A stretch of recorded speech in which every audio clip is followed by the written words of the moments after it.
Assalamualaikum warahmatullahi wabarakatuh. Salam sejahtera untuk kita semua. Semoga Tuhan Yang Maha Esa selalu melindungi kita dan menganugerahkan kesehatan kepada kita semua, serta semangat untuk terus belajar. Pada pertemuan kali ini, dalam mata kuliah perencanaan dan mata kuliah pengawasan, pokok bahasan kita adalah berkenaan dengan analisis kinerja keuangan. Terkait dengan hal tersebut, maka agenda bahasan atau materi yang akan kita bahas pada pertemuan kali ini yaitu yang pertama adalah membahas mengenai analisis kinerja keuangan. Di mana dalam bahasan ini kita akan membahas mengenai pengertian dari kinerja keuangan itu sendiri, pengertian mengenai analisis kinerja keuangan, dan pentingnya analisis kinerja keuangan tersebut itu untuk dilakukan. Lalu bahasan berikutnya yaitu berkenaan dengan analisis laporan keuangan, di mana ini menjadi sebuah titik korelasi antara analisis kinerja keuangan dengan laporan keuangan dan analisis laporan keuangan. Sehingga bahasannya mengenai pengertian, sifat, manfaat, dan tujuan dari dilakukannya analisis laporan keuangan tersebut.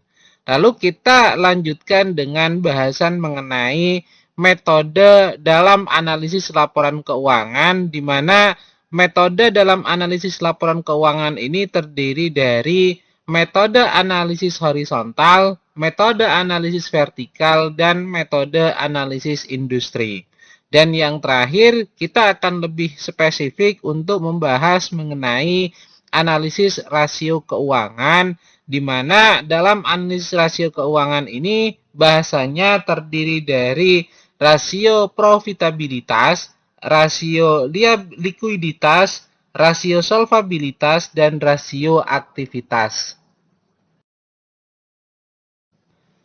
Sebagaimana kita ketahui bahwa kinerja keuangan ini merupakan suatu analisis yang dilakukan untuk melihat sejauh mana perusahaan telah melakukan atau melaksanakan dengan menggunakan aturan-aturan pelaksanaan keuangan secara baik dan benar.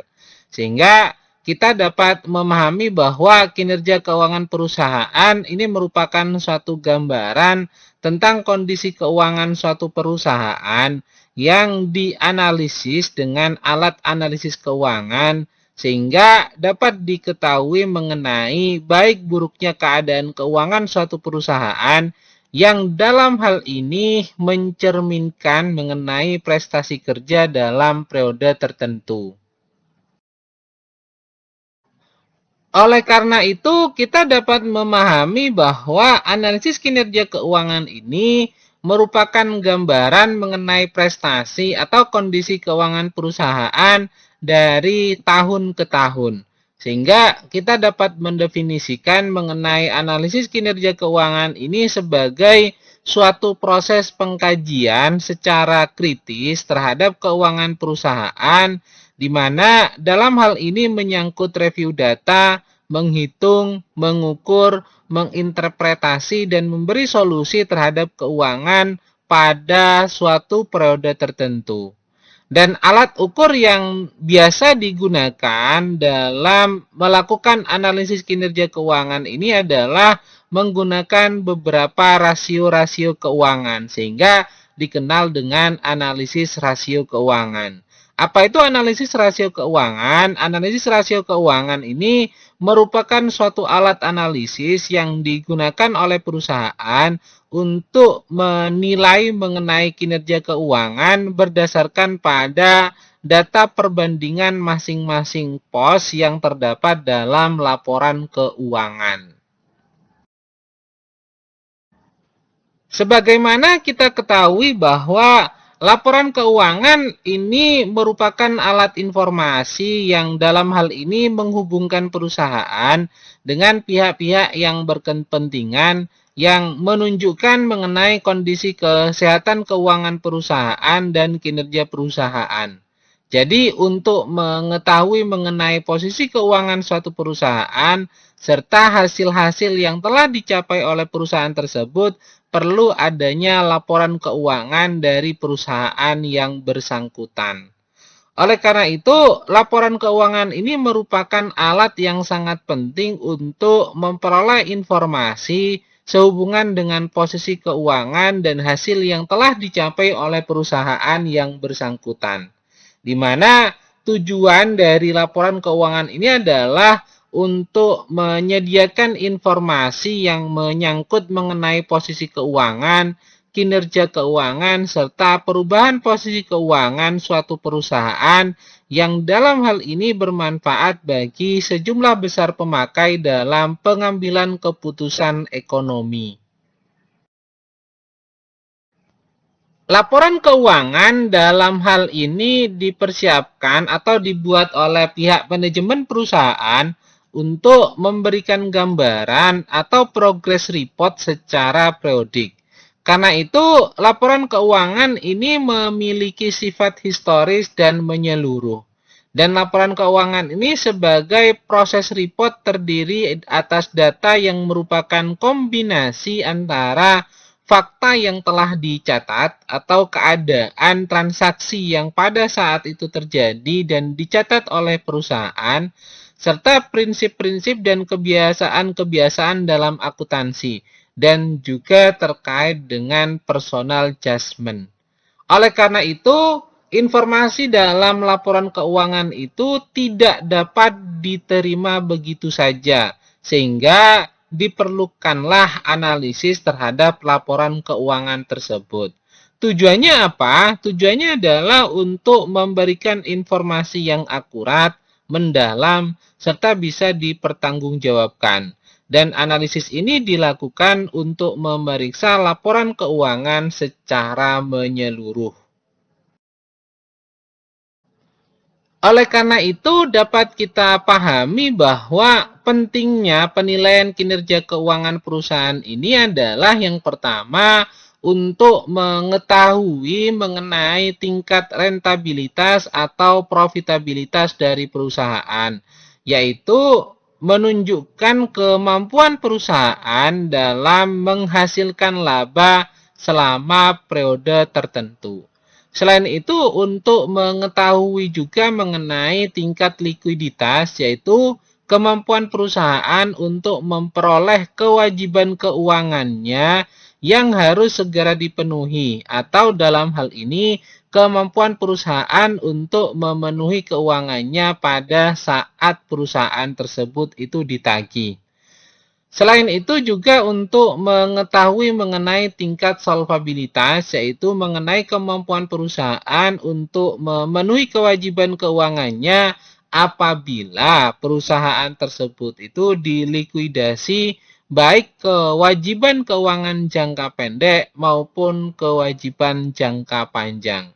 Dan yang terakhir yaitu untuk mengetahui mengenai tingkat stabilitas usaha. Dalam hal ini adalah kemampuan perusahaan untuk melakukan usahanya yang stabil, yang diukur dengan mempertimbangkan kemampuan perusahaan untuk membayar beban bunga dan hutang-hutangnya, termasuk dalam hal ini membayar kembali pokok utangnya tepat pada waktunya, serta kemampuan perusahaan dalam membayar dividen secara teratur kepada para pemegang saham tanpa mengalami hambatan atau adanya krisis keuangan.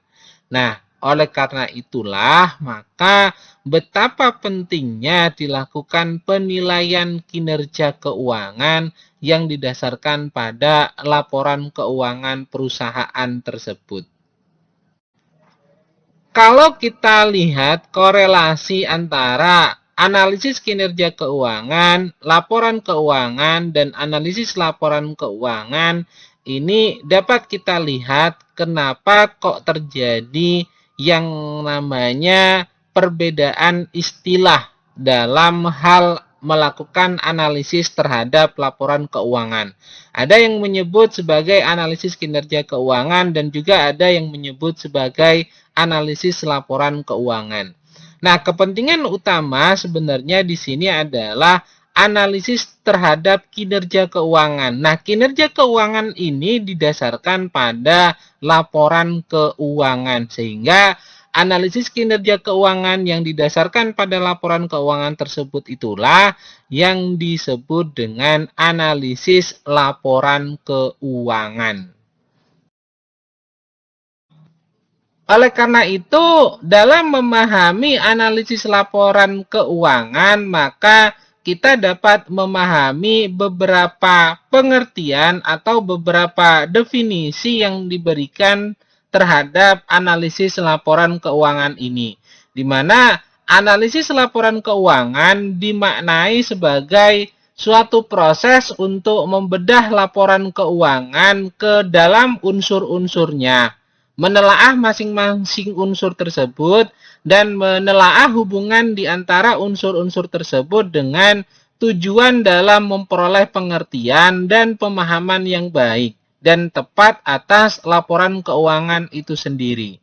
Selain itu, analisis laporan keuangan juga dimaknai sebagai suatu proses yang penuh pertimbangan dalam rangka membantu mengevaluasi posisi keuangan dan hasil operasi perusahaan pada masa sekarang dan masa lalu dengan tujuan untuk menentukan estimasi dan prediksi dan yang paling mungkin mengelola kondisi dan kinerja keuangan pada masa yang akan datang. Dan pengertian dari analisis laporan keuangan lainnya adalah sebagai sebuah kegiatan dalam melakukan penafsiran terhadap informasi yang disajikan dalam laporan keuangan dengan metode tertentu. Selain itu, analisis laporan keuangan juga dimaknai sebagai analisis yang dilakukan guna menguji keterkaitan antara angka-angka akuntansi dan tren angka tersebut dalam periode waktu tertentu. Dan yang terakhir terkait dengan pengertian dari analisis laporan keuangan ini adalah sebagai proses evaluasi posisi keuangan dan kinerja keuangan dengan menggunakan laporan keuangan.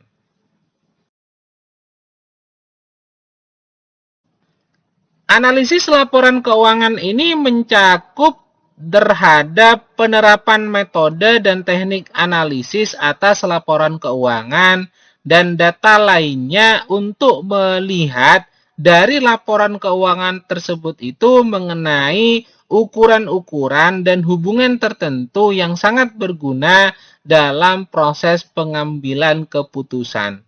Nah, yang menjadi pertanyaan, mengapa analisis laporan keuangan itu perlu untuk dilakukan? Hal ini karena untuk menilai kondisi keuangan dan hasil usaha perusahaan pada masa lalu, masa sekarang, dan prediksi yang akan datang.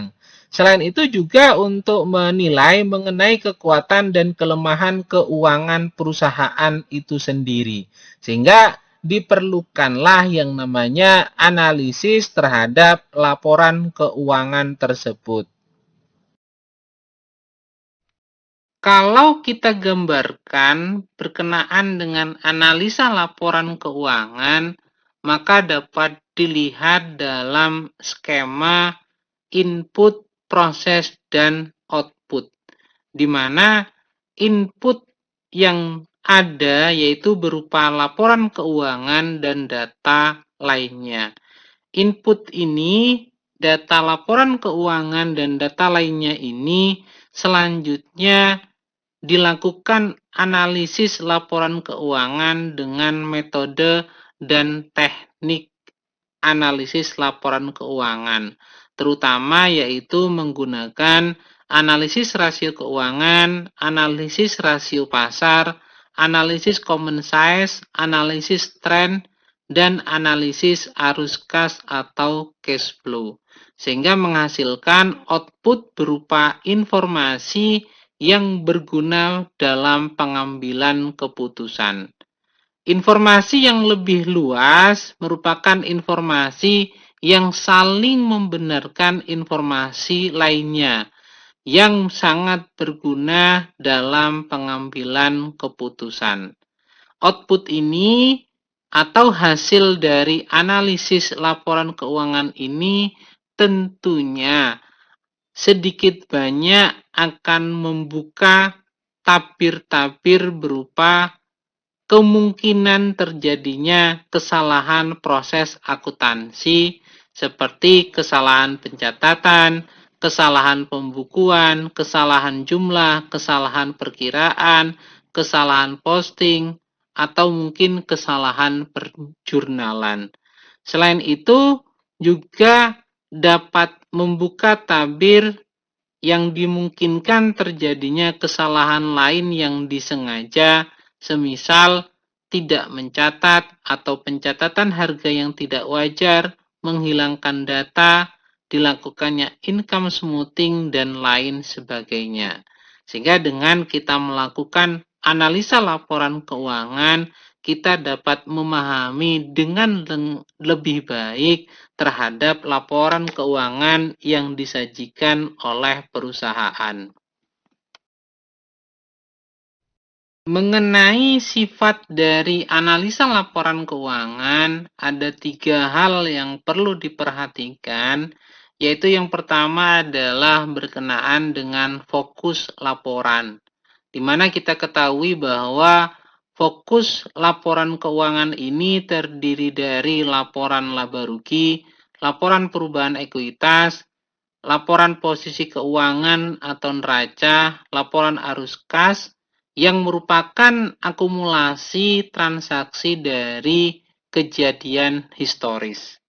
Yang kedua yaitu berhubungan dengan prediksi analisis, di mana harus mengkaji implikasi kejadian yang sudah berlalu terhadap dampak dan prospek perkembangan keuangan perusahaan di masa yang akan datang.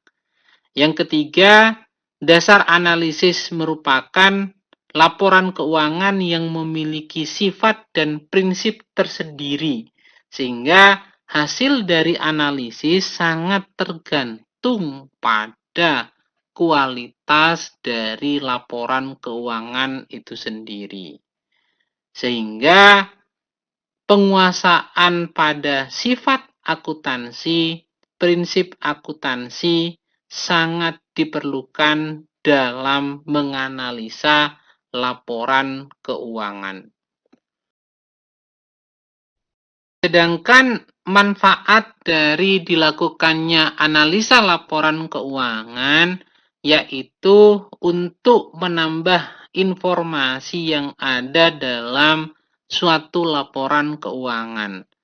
Secara lengkap mengenai manfaat atau kegunaan dari analisa laporan keuangan ini ada 4, yaitu yang pertama adalah dapat memberikan informasi yang lebih luas, lebih dalam daripada yang terdapat dari laporan keuangan saja. Yang kedua, dapat menggali informasi yang tidak tampak secara kasat mata atau secara eksplisit dari suatu laporan keuangan atau yang berada di balik laporan keuangan tersebut. Yang ketiga, dapat mengetahui kesalahan yang mungkin terkandung dalam laporan keuangan. Dan yang keempat yaitu dapat membongkar hal-hal yang bersifat tidak konsisten dalam hubungannya dengan suatu laporan keuangan, baik dikaitkan dengan komponen intern laporan keuangan maupun kaitannya dengan informasi yang diperoleh dari luar perusahaan. Itu 4 manfaat atau kegunaan dari dilakukannya analisa laporan keuangan. Sedangkan tujuan dari dilakukannya analisa laporan keuangan yaitu ada 5, Yang pertama adalah screening, di mana analisis yang dilakukan dengan melihat secara analitis laporan keuangan dengan tujuan untuk memilih kemungkinan investasi atau merger. Yang kedua yaitu forecasting. Analisis ini digunakan untuk meramalkan kondisi keuangan perusahaan di masa yang akan datang. Yang ketiga yaitu diagnosis. Analisis ini dimaksudkan untuk melihat kemungkinan adanya masalah-masalah yang terjadi baik dalam manajemen operasi, keuangan, atau masalah lainnya. Yang keempat yaitu evaluation, di mana analisis ini dilakukan untuk menilai prestasi manajemen, operasional, efisiensi, dan lain-lainnya. Dan yang terakhir yaitu yang kelima adalah understanding, yaitu dengan melakukan analisis laporan keuangan, informasi mentah yang dibaca dari laporan keuangan tersebut akan menjadi lebih luas dan lebih mendalam. Dalam literatur lain disebutkan mengenai tujuan dari analisa laporan keuangan atau analisis laporan keuangan, yaitu di mana tujuan utamanya adalah dilakukannya analisis pada laporan keuangan untuk mencari dasar pengambilan keputusan strategis serta dasar informasi perihal kondisi atau nilai dari bisnis perusahaan. Namun ada beberapa tujuan yang lebih penting mengenai analisis ini, diantaranya yaitu memahami mengenai perusahaan untuk melunasi utang dan bunga, baik itu jangka panjang ataupun jangka pendek. Selain itu juga untuk memahami mengenai potensi perusahaan dalam memanfaatkan aset untuk menghasilkan keuntungan. Dan juga untuk mengetahui mengenai perubahan dalam posisi keuangan di suatu periode, serta memproyeksikan seperti apa bisnis yang berjalan di periode selanjutnya. Selain itu juga untuk menilai mengenai kinerja bisnis di periode yang sedang berjalan dan membandingkan nilai perusahaan itu sendiri dengan nilai kompetitor. Dan juga untuk mengidentifikasi bagian keuangan yang mengalami kendala serta menjadi bahan pertimbangan untuk investor, semisal dalam hal ini adalah ingin melakukan investasi di perusahaan tertentu. Dan juga menjadi bahan acuan pemerintah dalam menetapkan nilai pajak yang harus dibayar oleh perusahaan. Selain itu juga untuk menentukan perkembangan yang dialami perusahaan serta mengetahui seberapa besar kondisi kalau adanya kerusakan yang terjadi pada perusahaan tersebut. Bahasan berikutnya terkait dengan metode dalam analisis laporan keuangan atau metode dalam analisa laporan keuangan, di mana metode tersebut itu terbagi menjadi 3 kelompok utama, yaitu yang pertama adalah metode analisis horizontal. Metode analisis horizontal ini merupakan metode dengan melakukan perbandingan pada tiap pos yang sama dalam laporan keuangan dengan periode yang berbeda. Biasanya perbandingan ini dilakukan untuk dianalisis berdasarkan 2 atau 3 periode yang telah terjadi.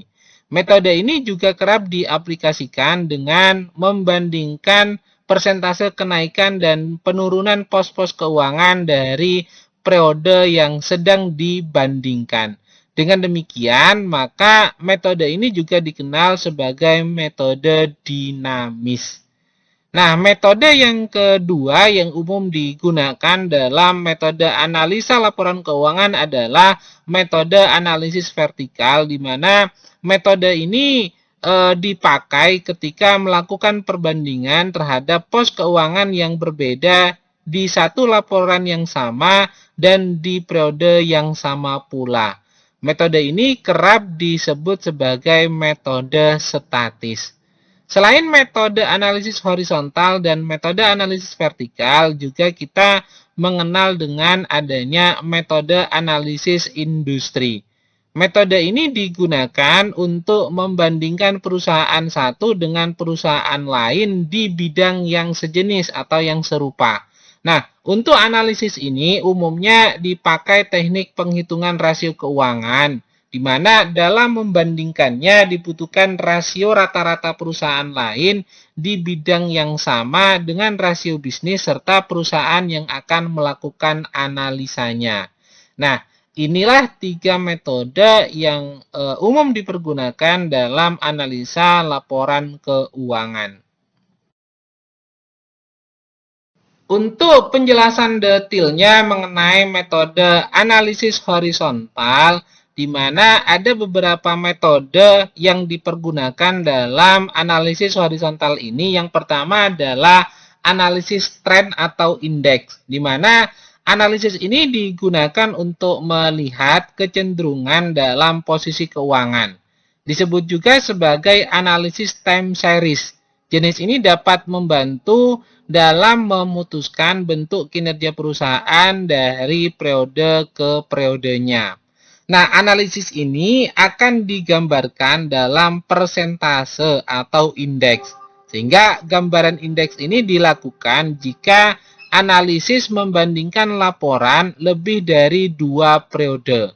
Analisis ini juga diambil dari data historis laporan keuangan serta data perkiraan performa atau rencana perusahaan di masa mendatang.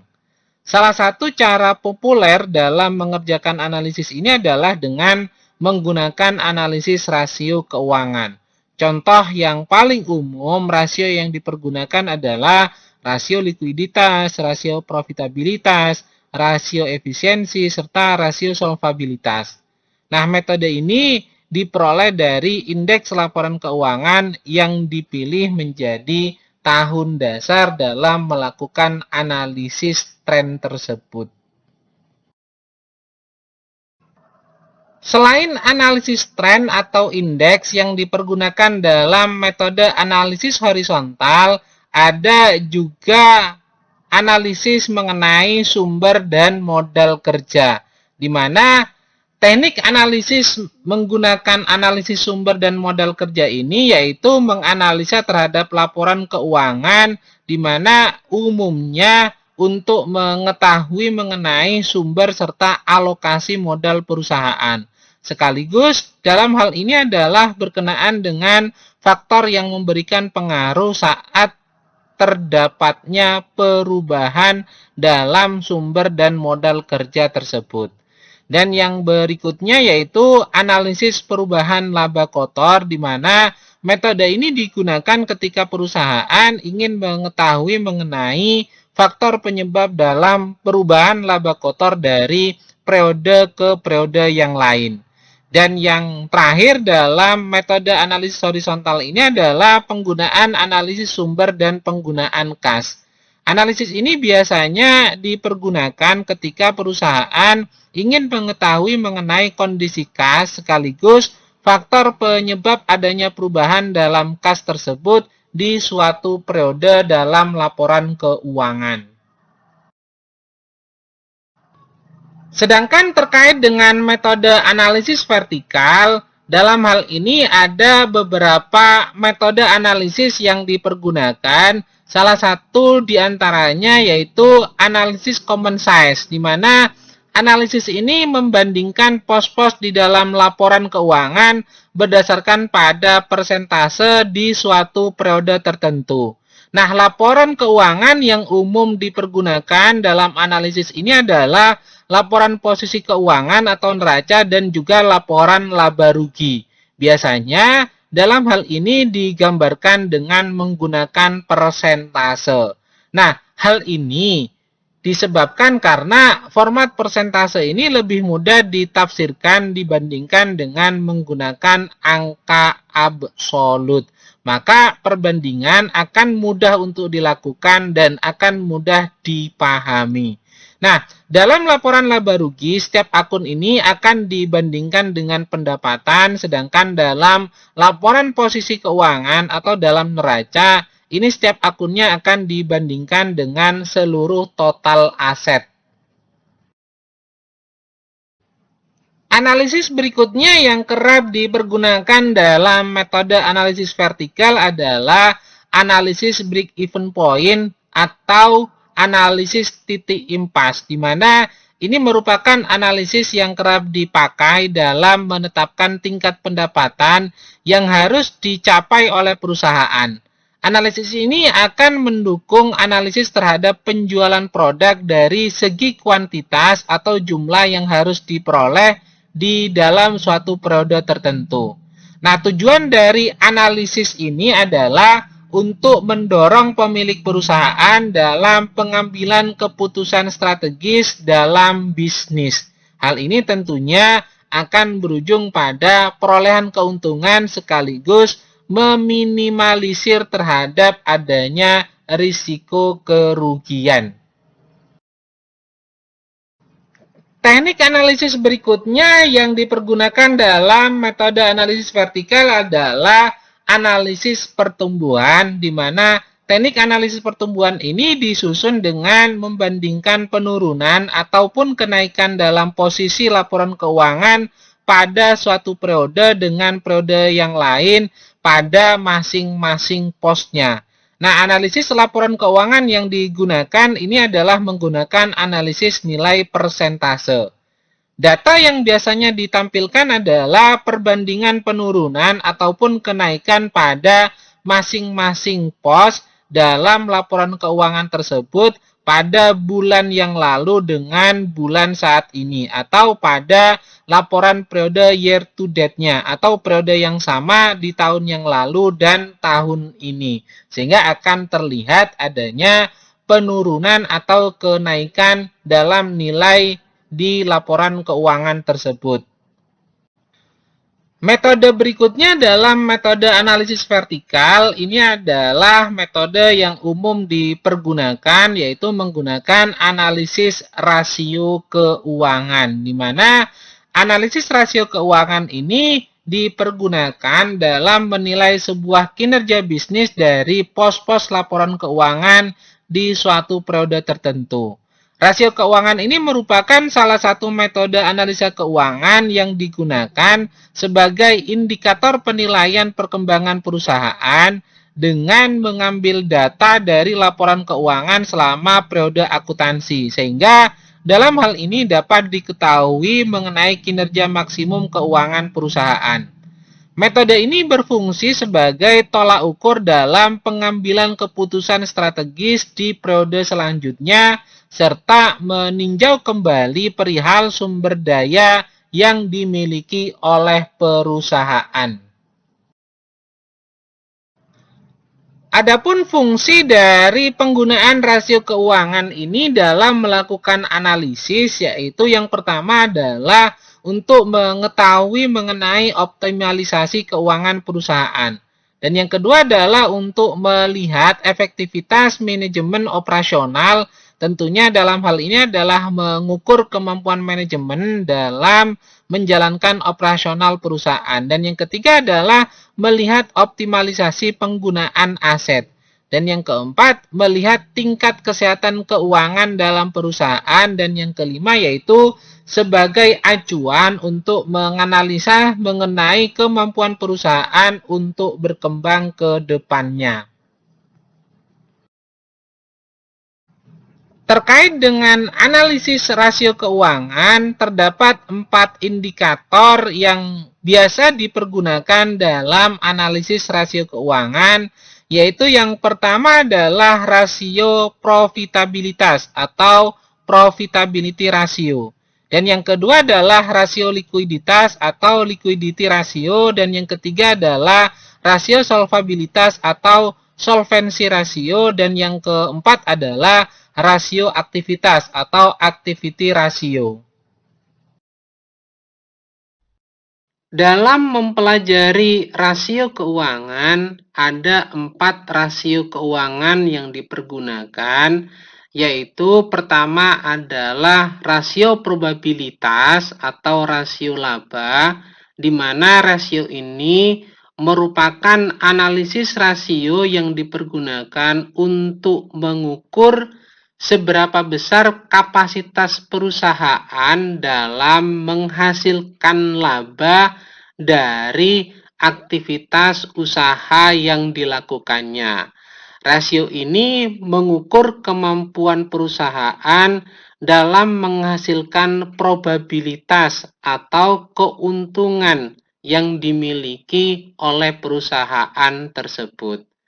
Rasio yang kedua yaitu rasio likuiditas atau rasio hutang jangka pendek.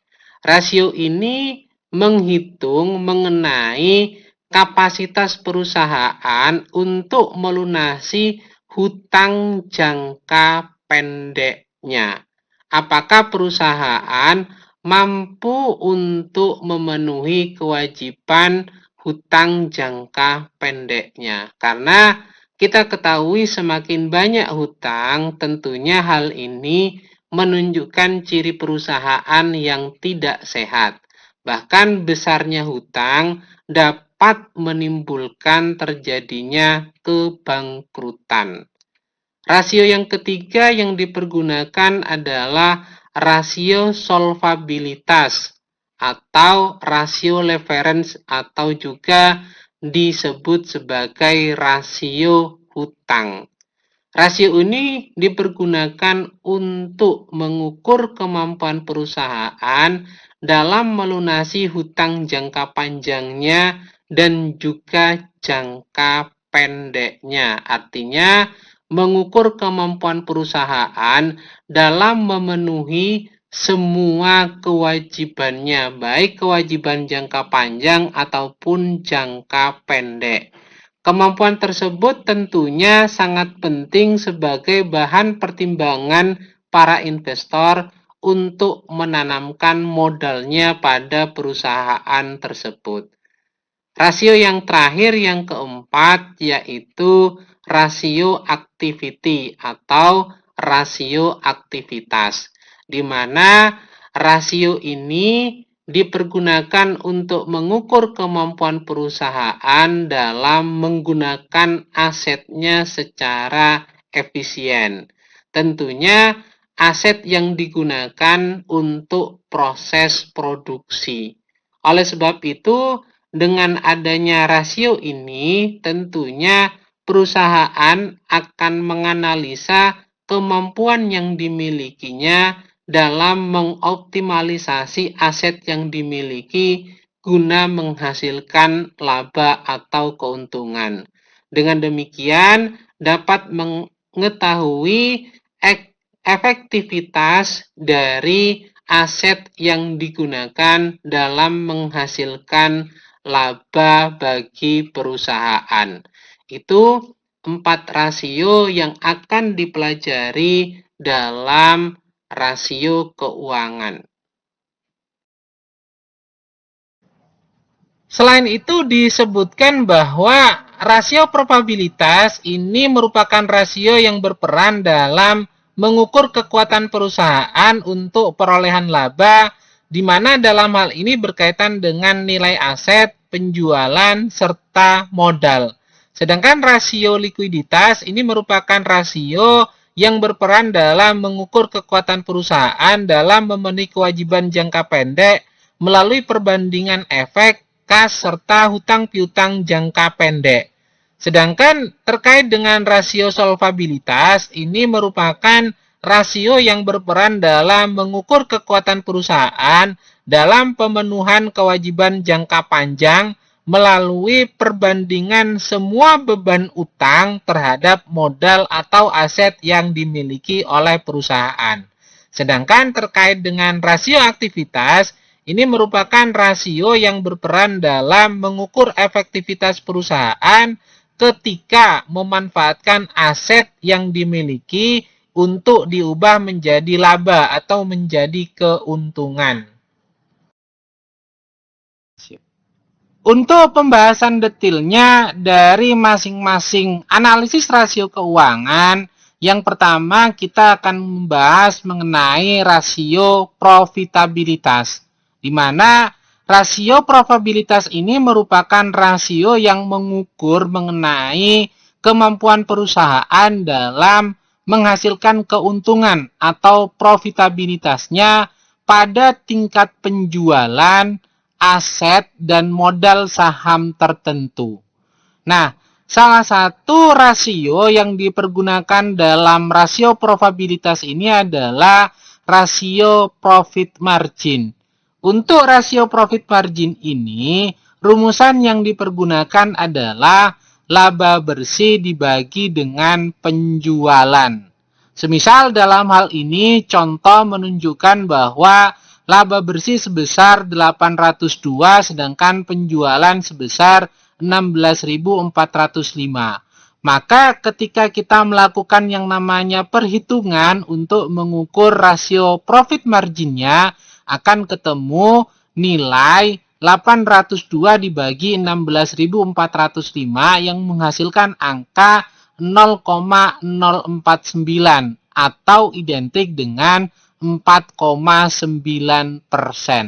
Hal ini menunjukkan bahwa laba bersih perusahaan yang diperoleh dari tingkat penjualan tersebut itu adalah sebesar 4,9%. Nah, profit margin yang tinggi tentunya dalam hal ini menunjukkan kemampuan perusahaan dalam menghasilkan laba yang tinggi pada tingkat penjualan tertentu. Ingat, pada suatu perusahaan ini biasanya profit margin yang dikejar itu antara 20% sampai dengan 35% tergantung pada jenis usaha yang digelutinya. Rasio berikutnya yang dipergunakan dalam rasio probabilitas adalah ROA atau Return on Asset, di mana return on asset ini sebenarnya mengukur kemampuan perusahaan dalam menghasilkan laba bersih berdasarkan pada tingkat aset tertentu. Nah, dalam beberapa literatur itu disebutkan bahwa ROA atau return on asset ini identik dengan ROI atau return on investment. Nah, rumusan yang dipergunakan dalam return on asset ini adalah laba bersih dibagi dengan total aset. Contoh misalnya dalam hal ini nilai dari laba bersihnya adalah sebesar 802 sedangkan total aset yang dimiliki sebesar 12.698. Maka untuk menghitung return on assetnya tinggal kita membagi antara laba bersih dibagi dengan total aset, yaitu ketemu 802 dibagi 12.698, ketemu nilainya adalah 0,063 yang identik dengan nilai 6,3%. Hal ini menunjukkan bahwa laba bersih sebesar 6,3% tersebut itu diperoleh dari total aset perusahaan sebesar 12.698. Artinya dengan nilai aset, total aset sebesar 12.698 tersebut, perusahaan dapat menghasilkan laba bersih sebesar 6,3%. Dalam hal ini, rasio yang tinggi tentunya akan menunjukkan efisiensi dan efektivitas dalam pengelolaan aset yang berarti akan semakin baik. Rasio profitabilitas berikutnya yang dipergunakan adalah rasio return on equity, di mana rasio return on equity ini dipergunakan untuk mengukur kemampuan perusahaan dalam menghasilkan laba bersih berdasarkan pada modal tertentu. Nah, rumusan yang dipergunakan dalam menghitung rasio return on equity ini yaitu laba bersih dibagi dengan modal saham. Semisal dalam contoh bahwa Laba bersih menunjukkan nilai 802, sedangkan modal saham menunjukkan nilai 4.353. Maka untuk menghitung nilai rasio return on equity-nya atau rasio ROI-nya, ini adalah 802 dibagi dengan 4.353 yang ketemu nilainya adalah 0,18. Hal ini menunjukkan bahwa angka 0,18 tersebut identik dengan 18%. Maka kita dapat menyimpulkan bahwa laba bersih sebesar 18% tersebut diperoleh dari modal saham sebesar 4.353. Dalam artian, kalau perusahaan dengan menggunakan rasio return on equity ini, bila memiliki modal saham sebesar 4.353, ada kemungkinan akan mendapatkan laba bersih sebesar 18%. Nah, angka yang tinggi untuk rasio return on equity ini menunjukkan bahwa tingkat profitabilitas yang tinggi. Rasio ROI atau rasio return on equity ini tidak memperhitungkan terhadap dividen maupun capital gain untuk pemegang saham. Sehingga yang murni diperhitungkan di sini adalah modal sahamnya. Dan yang perlu dijadikan catatan juga bahwa rasio return on equity ini atau ROI dipengaruhi oleh return on asset dan tingkat penggunaan utang perusahaan. Sehingga dalam melakukan perhitungan menggunakan rasio return on equity juga memperhatikan terhadap rasio dari return on asset juga dan tingkat penggunaan utang perusahaan. Rasio berikutnya yang dipergunakan dalam analisis rasio keuangan adalah rasio likuiditas, di mana rasio likuiditas ini mengukur kemampuan likuiditas jangka pendek perusahaan dengan melihat besarnya aset lancar relatif terhadap utang lancarnya. Nah, salah satu dalam rasio likuiditas, rasio yang dipergunakan adalah menggunakan rasio lancar, di mana rasio lancar ini rumusannya adalah aset lancar dibagi dengan utang lancar. Sebagaimana kita ketahui bahwa aset lancar ini biasanya terdiri dari kas, bank, setara kas, persediaan, perlengkapan, dan hal lain sebagainya yang pada prinsipnya aset-aset tersebut itu bila mana dibutuhkan itu dapat segera dipergunakan, sehingga nilai dari aset lancar tersebut itu waktu dalam pencairannya tidak lebih dari 3 bulan. Kenapa? Karena diperkirakan akan dapat segera diperoleh bila mana dibutuhkan.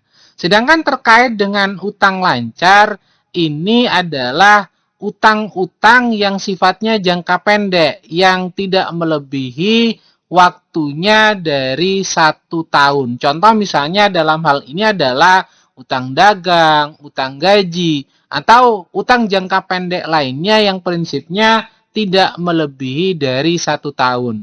Semisal contoh dalam hal ini, total aset lancar yang dimiliki oleh perusahaan adalah sebesar 7.539, sedangkan nilai utang lancarnya adalah sebesar 3.400.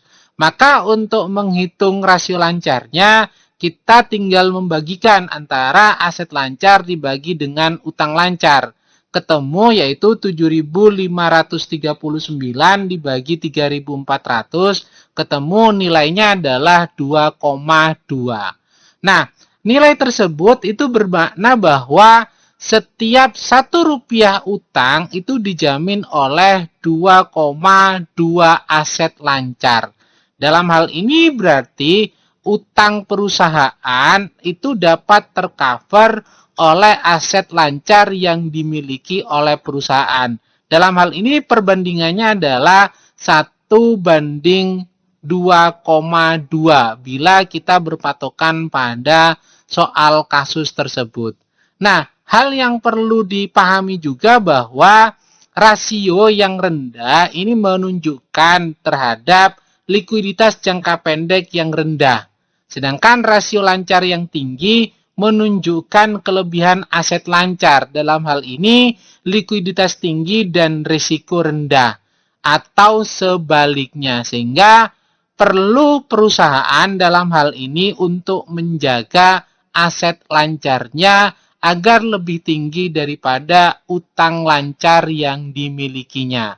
Ketika perusahaan memiliki aset lancar yang lebih tinggi dari utang lancarnya, maka likuiditas perusahaan tersebut itu dapat berarti baik, sehingga perusahaan memiliki kemampuan untuk menutupi utang lancarnya dari aset lancar yang dimilikinya tersebut.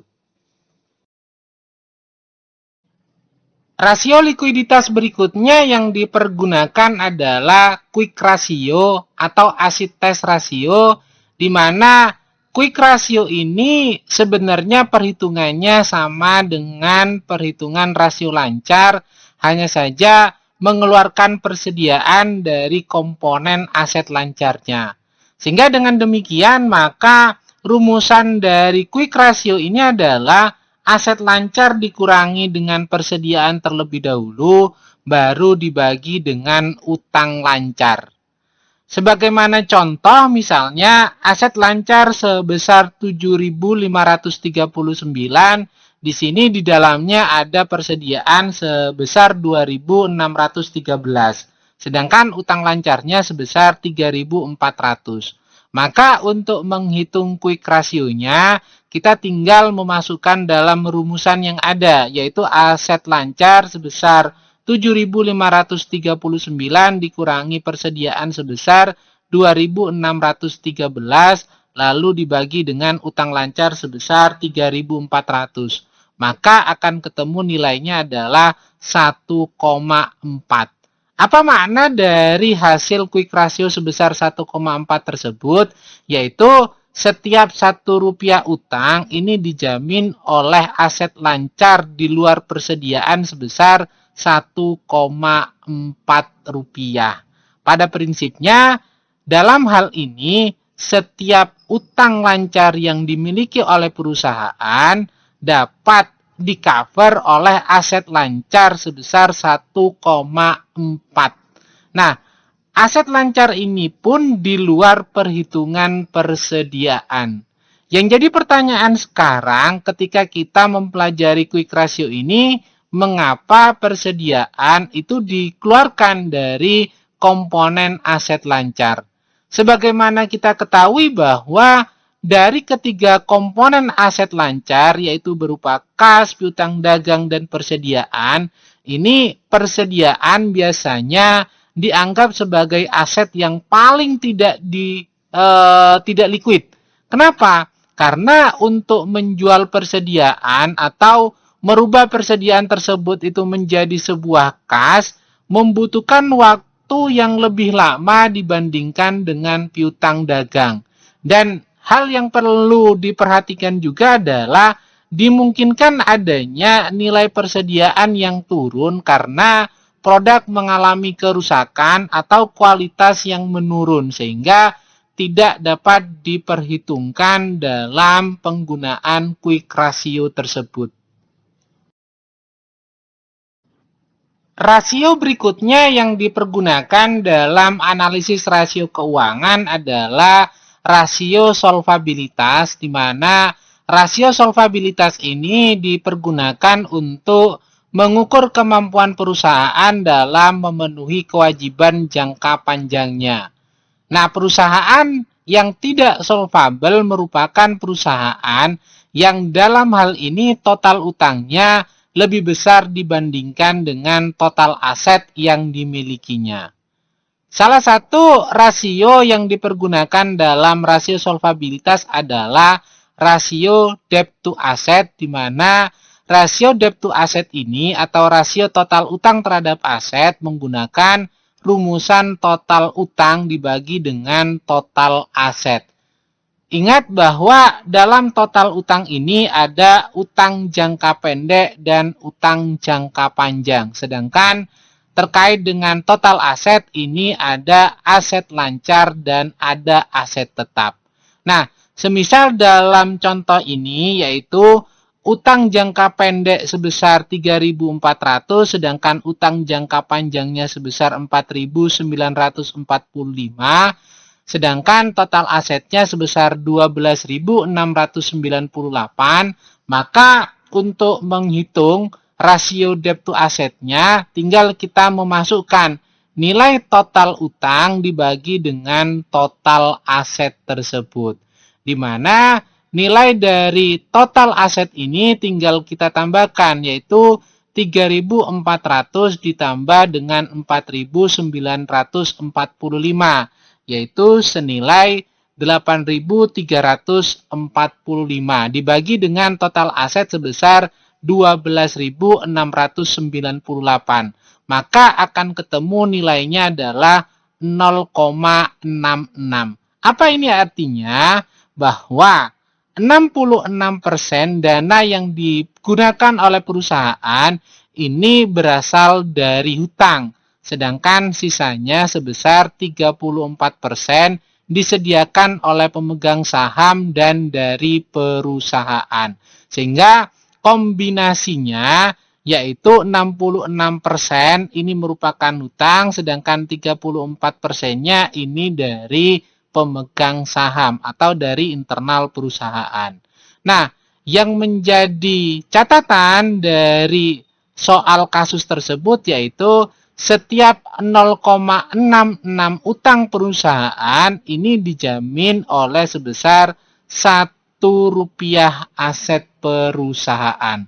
Sehingga bagi perusahaan yang memiliki nilai asetnya lebih besar daripada nilai utangnya, tentunya menunjukkan bahwa perusahaan tersebut memiliki kondisi yang baik karena nilai asetnya lebih besar daripada nilai utangnya. Hal yang perlu diingat dalam rasio debt to asset pada rasio solvabilitas ini bahwa rasio yang tinggi ini berarti perusahaan menggunakan utang yang tinggi pula. Sedangkan penggunaan utang yang tinggi ini tentunya akan meningkatkan probabilitas di pihak lain, tapi utang yang tinggi juga ini tentunya akan meningkatkan risiko. Ingat, penggunaan utang di satu sisi akan meningkatkan profitabilitas bagi perusahaan, tapi di satu sisi yang lain akan meningkatkan risiko bagi perusahaan. Kenapa bisa demikian? Karena jika penjualan tinggi, maka mungkin perusahaan bisa memperoleh keuntungan dari penjualan tersebut. Sehingga keuntungannya bisa diperolehnya itu tinggi. Karena apa? Karena hanya akan membayar bunga pinjaman yang sifatnya tetap saja. Akan tetapi jika kondisi sebaliknya, yaitu bila mana penjualan mengalami penurunan, bahkan perusahaan terpaksa bisa mengalami yang namanya kerugian karena adanya beban bunga yang tetap harus dibayar. Oleh karena itu, maka rasio debt to asset ini sangat dibutuhkan oleh perusahaan untuk mengukur sejauh mana tingkat utang yang akan dialokasikan ke perusahaan agar laju perusahaan ini menjadi seimbang. Rasio berikutnya yang dipergunakan dalam rasio solvabilitas adalah rasio times interest earned, di mana rasio ini dipergunakan untuk mengukur kemampuan perusahaan dalam membayar utang dengan laba sebelum bunga dan pajak. Nah, rumusan yang dipergunakan dalam menghitung rasio times interest earned ini adalah EBIT dibagi dengan bunga, di mana EBIT ini merupakan laba sebelum bunga dan pajak. Semisal dalam contoh kasus ini, nilai laba sebelum bunga dan pajak sebesar 1.473, sedangkan nilai bunganya sebesar 303, maka kita akan menemukan rasio times interest earned-nya adalah sebesar 4,9. Hal ini menunjukkan bahwa angka 4,9 tersebut menunjukkan bahwa laba sebelum pajak, sebelum bunga, ini sebenarnya besarnya adalah 4,9 kali pembayaran bunga. Dalam hal ini, laba sebelum bunga dan pajak yang dihasilkan oleh perusahaan memiliki kemampuan hampir 5 kali dari besarnya bunga yang ditanggung oleh perusahaan.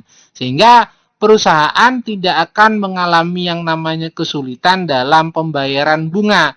Karena apa? Karena laba sebelum bunga dan pajaknya 5 kali lebih besar daripada bunga yang menjadi kewajiban perusahaan tersebut.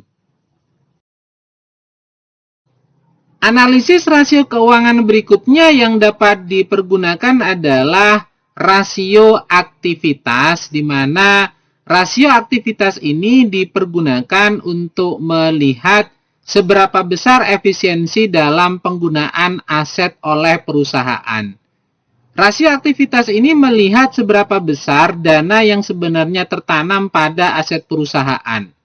Jika dana yang tertanam itu pada aset tertentu cukup besar, sementara dana tersebut itu mestinya digunakan untuk investasi pada aset lain yang lebih produktif, maka dalam hal ini profitabilitas perusahaan itu dapat dinyatakan tidak baik dari yang seharusnya. Sebagaimana kita ketahui bahwa perusahaan itu sebenarnya memiliki banyak ragam aset. Atas nilai aset tersebut tentunya perlu kiranya perusahaan tersebut itu untuk melakukan yang namanya kajian. Apakah perusahaan dalam menanamkan asetnya sudah sesuai dengan kebutuhan atau tidak. Misal contoh dalam hal ini adalah terkait dengan nilai persediaan. Apakah nilai persediaan itu terlalu tinggi atau terlalu rendah? Kalau semisalnya nilai persediaan itu terlalu tinggi, otomatis dalam hal ini perusahaan harus mengalokasikan sejumlah dananya pada aset yang tidak produktif karena ada di gudang. Dananya akan terkumpul di gudang, yaitu menjadi sebuah persediaan. Dan dana tersebut itu tentunya tidak sedikit yang dialokasikan untuk persediaan tersebut. Dan hal tersebut itu dapat dimaknai bahwa dalam pengelolaan dana perusahaan tidak efektif karena dana tersebut daripada dipergunakan untuk persediaan dapat dialokasikan pada aset lainnya yang dibutuhkan. Oleh karena itu, maka dibutuhkanlah yang namanya analisis rasio aktivitas. Terkait dengan rasio aktivitas ini, ada 4 analisis yang dapat dilakukan, yaitu yang pertama adalah analisis rata-rata umur piutang, yang kedua adalah analisis perputaran persediaan, yang ketiga adalah analisis perputaran aset tetap, dan yang keempat adalah analisis perputaran total aset. Rasio aktivitas pertama yang dipergunakan adalah rasio rata-rata umur piutang, di mana rata-rata umur piutang ini dipergunakan untuk melihat berapa lama waktu yang dibutuhkan untuk melunasi piutang yang dimiliki oleh perusahaan sehingga piutang tersebut itu berubah menjadi kas. Semakin lama rata-rata piutang, tentunya hal tersebut berarti semakin besar dana yang tertanam pada piutang. Artinya, dana yang dibutuhkan tersebut itu tidak bisa langsung tertagih untuk dipergunakan oleh perusahaan dalam aktivitas operasionalnya. Bahkan, dengan adanya rata-rata piutang yang lama tidak tertagih tersebut, itu dapat menyebabkan terjadinya kerugian, yaitu dengan adanya piutang tak tertagih. Nah, untuk menghitung rata-rata umur piutang, itu ada dua tahapan yang dapat dilakukan. Yang pertama adalah menghitung perputaran piutang terlebih dahulu, baru dilanjutkan dengan menghitung rata-rata umur piutang. Nah, terkait dengan rumusan dalam menghitung perputaran piutang, ini rumusannya adalah penjualan dibagi dengan piutang.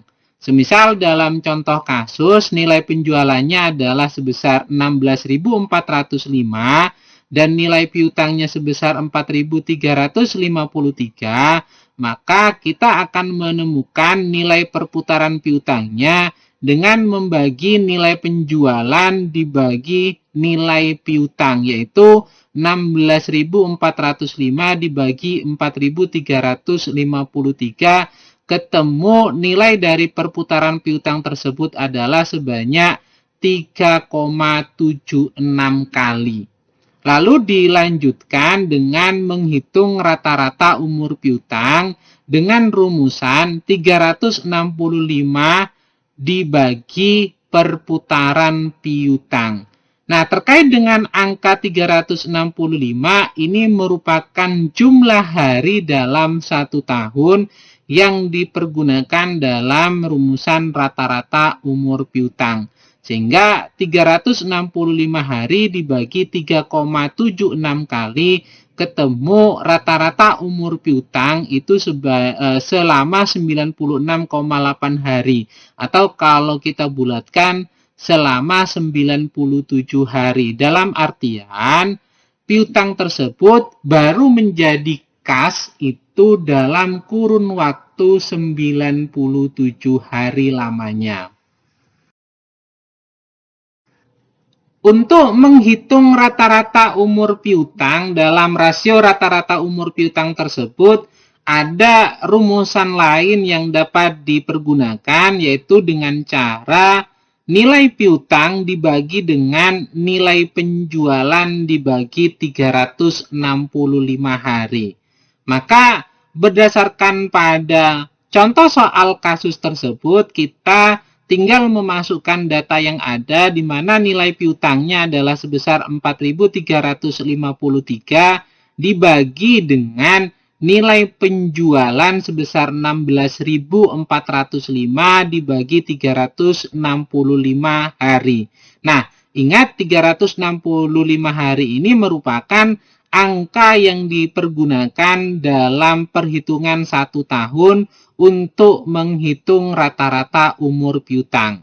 Nah, dari rumusan tersebut, maka kita akan menemukan hasil yaitu 96,8 hari atau kita bulatkan menjadi 97 hari. Nah, ini berarti bahwa dalam satu periode yang biasanya dalam periode satu tahun, piutang ini berputar selama 3,76 kali. Artinya terjadi 3,76 kali siklus piutang ini untuk menjadi kas dalam periode satu tahun. Kenapa? Karena dalam satu tahun terjadi 3,76 kali siklus piutang, maka rata-rata umur piutang adalah selama 96,8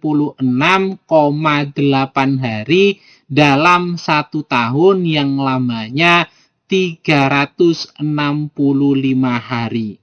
Kalau kita sederhanakan, pemahamannya adalah dalam satu tahun yang selama 365 hari tersebut, ada periode 3,76 kali piutang ini menjadi kas, yaitu pada periode 97 hari pertama, 97 hari periode kedua, 97 hari periode ketiga, dan pada periode keempat yang menyisakan 75 hari, piutang ini tidak bisa segera menjadi kas. Kenapa? karena membutuhkan waktu tambahan pada periode tahun berikutnya dalam durasi 97 hari untuk dapat kiranya piutang tersebut itu menjadi kas.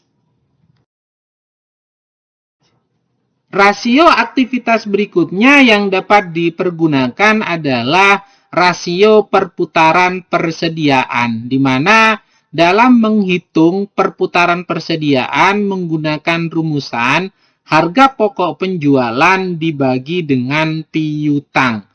Berdasarkan pada soal kasus, nilai harga pokok penjualan sebesar 10.492, sedangkan nilai piutangnya adalah 2.623. Maka untuk menghitung berapa perputaran persediaannya, tinggal kita membagi nilai harga pokok penjualan sebesar 10.492 dibagi dengan nilai piutang sebesar 2.623, yang ketemu nilai perputaran persediaannya adalah sebanyak 4 kali dalam 1 tahun. Sedangkan untuk menghitung rata-rata umur persediaan, maka kita tinggal memasukkan dalam rumusan, yaitu 365 hari dibagi dengan perputaran persediaan. Ingat, 365 hari ini merupakan angka dalam 1 tahun yang dipergunakan dalam rumusan rata-rata umur persediaan. 365 hari dibagi dengan perputaran persediaan sebanyak 4 kali, maka akan ketemu 91,25 hari. Artinya, dalam 1 tahun persediaan yang ada dalam perusahaan tersebut itu berputar sebanyak 4 kali, dengan siklus persediaan rata-rata umur persediaannya adalah selama 91,25 hari. Ingat, semakin besar angka perputaran persediaan, maka semakin efektif perusahaan tersebut dalam mengelola persediaannya. Sebaliknya, semakin besar angka rata-rata umur persediaan, semakin jelek prestasi perusahaan. Kenapa? Karena semakin besar dana yang tertanam dalam aset persediaan tersebut. Padahal kita ketahui bahwa sebuah perusahaan tentunya berharap persediaan yang dimilikinya itu dapat segera terjual untuk menjadi kas sehingga dapat dimanfaatkan untuk kegiatan operasional perusahaannya. Rasio aktivitas berikutnya adalah menggunakan rasio perputaran aset tetap dan rasio perputaran total aset, di mana rasio perputaran aset tetap ini menunjukkan sejauh mana kemampuan perusahaan dalam menghasilkan penjualan berdasarkan pada aset tetap yang dimiliki oleh perusahaan tersebut. Sedangkan rasio perputaran total aset ini juga bagaimana mengukur kemampuan perusahaan dalam menghasilkan penjualan berdasarkan pada total aset yang dimilikinya tersebut. Nah, untuk rumusan dalam menghitung perputaran aset tetap adalah membagi nilai penjualan dengan nilai aset tetap yang dimilikinya. Begitu juga untuk menghitung perputaran total aset, ini tinggal membagi nilai penjualan dibagi dengan nilai total aset yang dimilikinya. Ingat, total aset dalam hal ini adalah aset lancar dan aset tetap. Sehingga kumulasinya itu disebut sebagai total aset. Nah, berdasarkan pada soal kasus yang ada, untuk menghitung perputaran aset tetap, maka kita ketahui nilai penjualannya adalah sebesar 16.405 dan nilai aset tetapnya adalah sebesar 3.237. Sehingga akan ketemu nilai perputaran aset tetap tersebut yaitu sebesar 5,1 kali. Artinya aset tetap yang dimiliki ini dapat menghasilkan penjualan sebesar 5,1 kali bila dibandingkan dengan nilai aset tetap yang dimilikinya. Sedangkan bila mana didasarkan pada soal kasus untuk menghitung perputaran total aset, maka nilai penjualan sebesar 16.405 dibagi dengan nilai total aset yang dimiliki perusahaan yaitu sebesar 12.695, maka akan ketemu nilai perputaran total asetnya adalah 1,3 kali. Ini berarti bahwa total aset yang dimiliki oleh perusahaan dapat menghasilkan penjualan sebanyak 1,3 kali. Nah, dari perhitungan tersebut menunjukkan bahwa semakin tinggi angka perputaran aset tetap atau total aset yang dimiliki oleh perusahaan, maka tentunya semakin efektif perusahaan tersebut dalam mengelola asetnya. Kenapa? Karena perusahaan dapat memanfaatkan aset yang dimilikinya, baik aset tetap ataupun total aset, ini benar-benar dipergunakan untuk menghasilkan yang namanya penjualan atau pendapatan bagi perusahaan. Dan yang terakhir dalam pembahasan kali ini adalah terkait dengan metode analisis industri. Di mana kita ketahui di samping metode analisis horizontal dan metode analisis vertikal, ini ada satu lagi metode dalam analisis laporan keuangan, di mana metode ini disebut sebagai metode analisis industri.